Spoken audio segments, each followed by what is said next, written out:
এক সময়ের কথা। এক গ্রামে ১০-১২ বছরের এক ছেলে তার মা বাবার সাথে থাকত। ওই ছেলেটি অনেক বছর পর তার ঠাকুরদার বাড়ি যায়। সেখানে গিয়ে সব সময় তার ঠাকুরদার সঙ্গে খেলতে থাকে। এইভাবেই খেলতে খেলতে একদিন সে তার ঠাকুরদাকে বলে যে, ঠাকুরদা, যখন আমি বড় হব তখন আমি অনেক বেশি সফল হয়ে দেখাবো। আপনি কি আমাকে সফল হওয়ার জন্য কিছু পদ্ধতি বলতে পারবেন?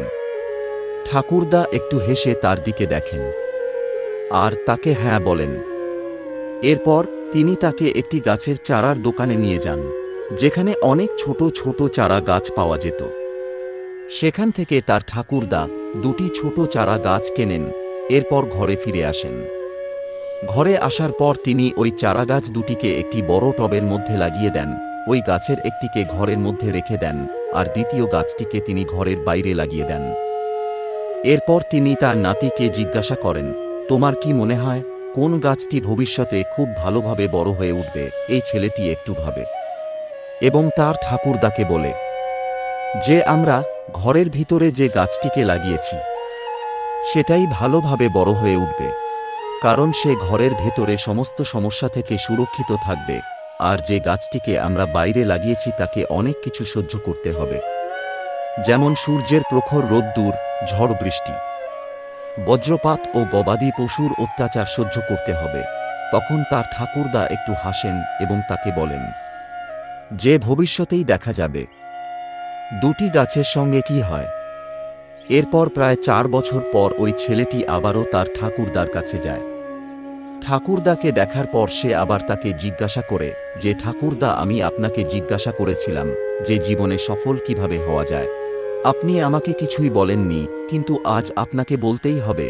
তার ঠাকুরদা একটু হেসে বলেন, অবশ্যই, কিন্তু চলো সবথেকে প্রথমে আমরা ওই দুটি গাছকে দেখি যেগুলো আমরা কয়েক বছর আগে লাগিয়েছিলাম। এটা বলে তার ঠাকুরদা তাকে ওই জায়গাতে নিয়ে যায় যেখানে তারা ঘরের ভেতরে গাছটি রেখেছিলেন। তারা দেখে যে ছোট্ট গাছটি এখন অনেক বড় হয়ে গেছে। এরপর তারা ঘরের বাইরে লাগানো ওই গাছটির কাছে যায়। সেখানে গিয়ে তারা দেখে যে ছোট্ট গাছটি একটি বিশাল বড় বৃক্ষে পরিণত হয়ে গেছে। তার যে শাখা প্রশাখা ছিল সেগুলো খুবই দৃঢ় ও মজবুত হয়ে উঠেছে, আর তার ছায়া সামনের খোলা মাঠে পড়ছিল। এখন ওই ছেলেটির ঠাকুরদা তার দিকে দেখেন এবং তাকে জিজ্ঞাসা করেন যে, বলতো কোন গাছ সবথেকে বড় ও মজবুত হয়ে উঠেছে? কোন গাছটি সবথেকে বেশি সফল হয়ে উঠেছে? ছেলেটি বলে, ওই গাছটি যেটা আমরা ঘরের বাইরে লাগিয়েছিলাম। কিন্তু ঠাকুরদা, এটা কিভাবে সম্ভব হলো?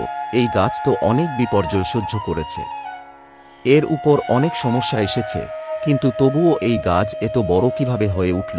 তার ঠাকুরদা তার দিকে দেখেন এবং বলেন যে, তুমি ঠিকই বলেছ, যে গাছ আমরা বাইরে লাগিয়েছি ওই গাছ অনেক সমস্যা সহ্য করেছে, আর ওই সমস্ত সমস্যার মুখোমুখি করেই ওই গাছ এত বড় বিশাল হয়ে উঠেছে। আর এখন সে যত চায় ততই সে তার শাখা প্রশাখাকে বড় করতে পারে। আর এই রোদ বৃষ্টি সমস্ত সমস্যা তার শাখা প্রশাখাকে আরও বেশি মজবুত করে তোলে। আর এই জন্যই সে আজ একটি বিশাল বড় বৃক্ষে পরিণত হয়েছে। এখন এই সমস্ত সমস্যা তার কাছে খুবই ছোট। এরপর তার ঠাকুরদাদা তার দিকে দেখেন এবং তাকে বলেন যে, বেটা, একটা জিনিস সব সময় মনে রাখবে, যতক্ষণ না তুমি নিজের জীবনে পরিশ্রম করবে, যতক্ষণ না তুমি সমস্যার মুখোমুখি হবে, ততক্ষণ তুমি জীবনে সাফল্য অর্জন করতে পারবে না। যদি তুমি নিজের জীবনকে সবসময় আরামদায়ক পরিবেশে বজায় রাখো, তাহলে তুমি নিজের জীবনে এতটা উন্নতি করতে পারবে না যতটা তুমি করতে চাও। আর যদি তুমি কোনো সমস্যার জন্য তৈরি থাকো, সব সময় পরিশ্রম করার জন্য তৈরি থাকো, তাহলে যে কোনো সাফল্যকে পাওয়া তোমার জন্য অসম্ভব হবে না। আর এরপর অনেক বড় বড় সমস্যাও তোমার কাছে ছোট বলে মনে হবে। এটা শোনার পর ছেলেটি একটি দীর্ঘশ্বাস নেয় আর এরপর ওই বিশাল বৃক্ষের দিকে দেখতে থাকে, আর তার ঠাকুরদার বলা সমস্ত কথা তার মাথার মধ্যে ঘুরতে থাকে। তো বন্ধুরা, সমস্যা, বাধা, পরিশ্রম এই জিনিসগুলোকে আমরা নিজেদের জীবনের শত্রু বলে ভাবি, কিন্তু এই সমস্যাই, এই বাধাই আমাদের শক্তিশালী ও মজবুত করে আর আমাদের জীবনকে অনেক বেশি সফল করে তোলে। কেউ একজন বলেছেন যে, যদি তোমার জীবনে সমস্যা হচ্ছে না তাহলে বুঝে নাও যে তুমি ভুল রাস্তায় আছো, তাই জীবনে যতই সমস্যা আসুক না কেন, যতই বাধা বিপত্তি আসুক না কেন, কখনোই হার মেনে নেবে না। ওই সমস্যার মুখোমুখি করো। সব সময় একটা কথা মাথায় রাখবে, যে যত বড় সমস্যা তত বড় সাফল্য। যারা আজ সাফল্যের চূড়ায় বসে আছে, তারা এত সহজেই ওই চূড়ায় পৌঁছায়নি।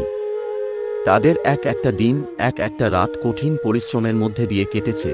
তাই পরিশ্রম করে যাও, সফলতা একদিন আসবেই। তো বন্ধুরা, যদি এই ছোট্ট ভিডিওটি আপনার ভালো লাগে তাহলে অবশ্যই শেয়ার করে দিন, যাতে আরও অনেক মানুষের কাছে এই ভিডিওটি পৌঁছে যায়। আর যদি এই ধরনেরই শিক্ষামূলক ভিডিও আরও পেতে চান তাহলে আমাদের চ্যানেলটি অবশ্যই সাবস্ক্রাইব করে নিন। ধন্যবাদ।